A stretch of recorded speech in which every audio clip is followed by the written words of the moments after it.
honor to welcome to بفخامة the United رئيس جمهورية Nations إيران His الإسلامية Excellency محمود Mahmoud أحمدينجاد Ahmadinejad, وأدعوه إلى President of the مخاطبة Islamic Republic الجمعية. of Iran, and to invite him to address the Assembly.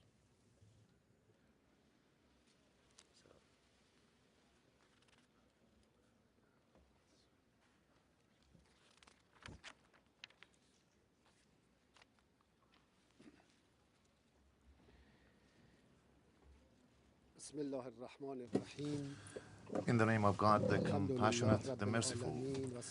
All praise be to Allah, the Lord of the universe, and peace and blessing be upon our Master and Prophet Muhammad and his pure household, his noble companions, and on all divine messengers.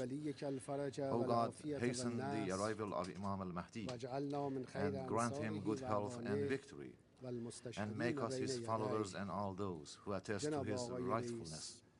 Mr. President, Excellencies, ladies and gentlemen,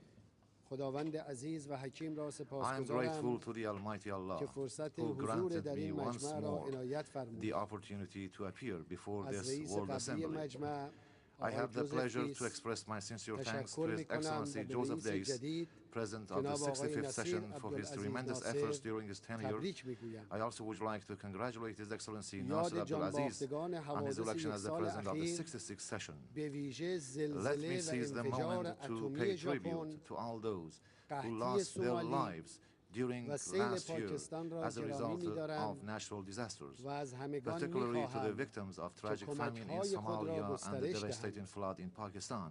I urge everyone to increase their assistance and aid to the affected populations in these countries. Over the past years, I spoke about different global issues and the need to introduce fundamental changes in the current international order. Today, considering the international developments, I will try to analyze the present situation from a different angle.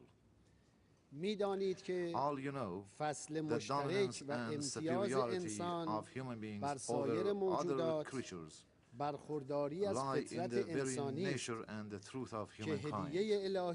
This is a divine gift and a manifestation of the divine spirit, embodying faith in God, who is the everlasting creator and planner of the entire universe. Showing compassion to others, generosity, justice-seeking, and having integrity both in words and in deeds. The quest for dignity to reach the pinnacles of perfection, the aspiration to elevate one's material and spiritual status, and the longing to realize liberty. Defying oppression, corruption, and discrimination, in contrast to supporting the oppressed. Seeking happiness and lasting prosperity and security for all.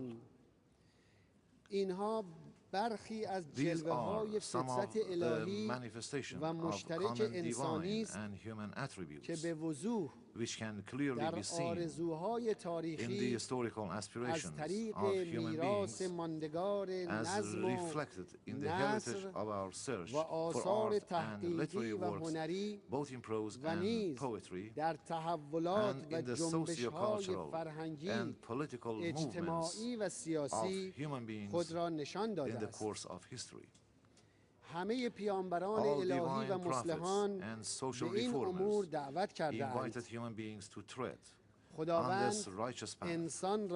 God has given dignity to humankind to elevate his status, to assume his successor role on earth.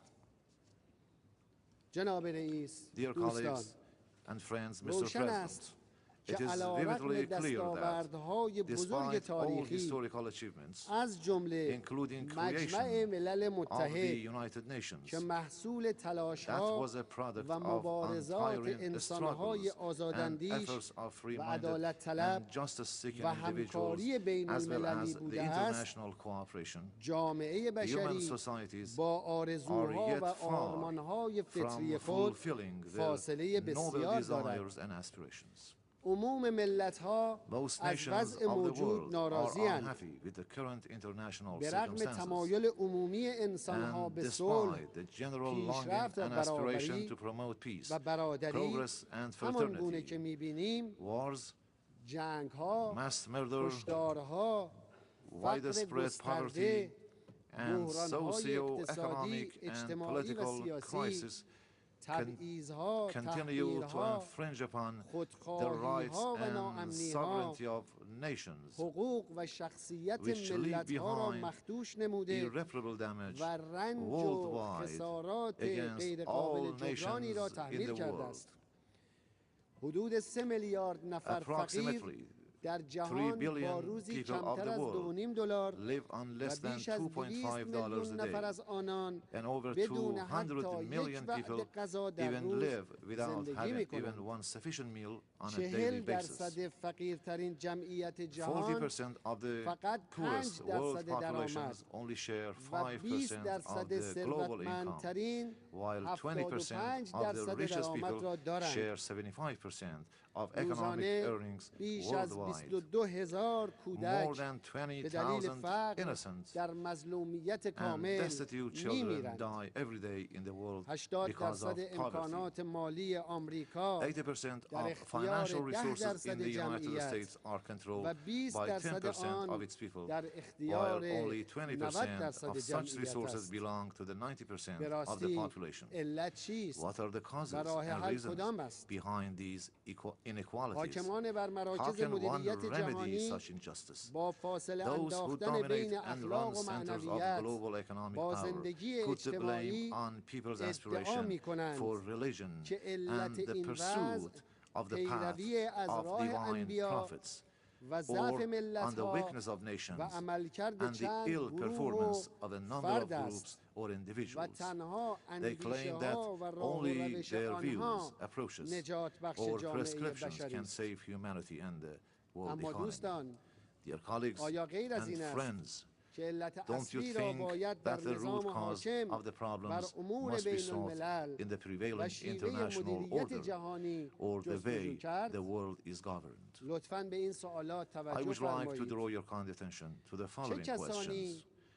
Who abducted forcefully tens of millions of people from their homes in Africa and other regions of the world during the dark period of slavery, making them a victim of their materialistic greed in the United States and in Europe? Who imposed colonialism for over 4 centuries upon this world, and who occupied lands and massively plundered resources of other nations, destroyed talents, and alienated native languages, cultures, and identities of nations, who triggered the First and Second World Wars that left 70 million killed and hundreds of millions injured or homeless, who created the wars in the Korean Peninsula and in Vietnam, who imposed through deceit and hypocrisy the Zionists and over 60 years of war, homelessness, terror, and mass murder on the Palestinian people and on countries of the region. Who imposed and supported for decades military dictatorships and totalitarian regimes on Asian, African, and Latin American nations, and established friendly relations with all of them, who used atomic bombs against defenseless people and stockpiled thousands of warheads in their arsenals, whose economies rely on waging wars and selling arms, who provoked and encouraged Saddam Hussein to invade and impose an 8-year war on Iran, and who assisted and equipped him to deploy chemical weapons against our cities and our people who used the mysterious September 11th incident as a pretext to attack Afghanistan and Iraq, killing, injuring, and displacing millions in two countries with the ultimate goal of bringing into its domination the Middle East and its oil resources. Who undermined the Bretton Woods system and printed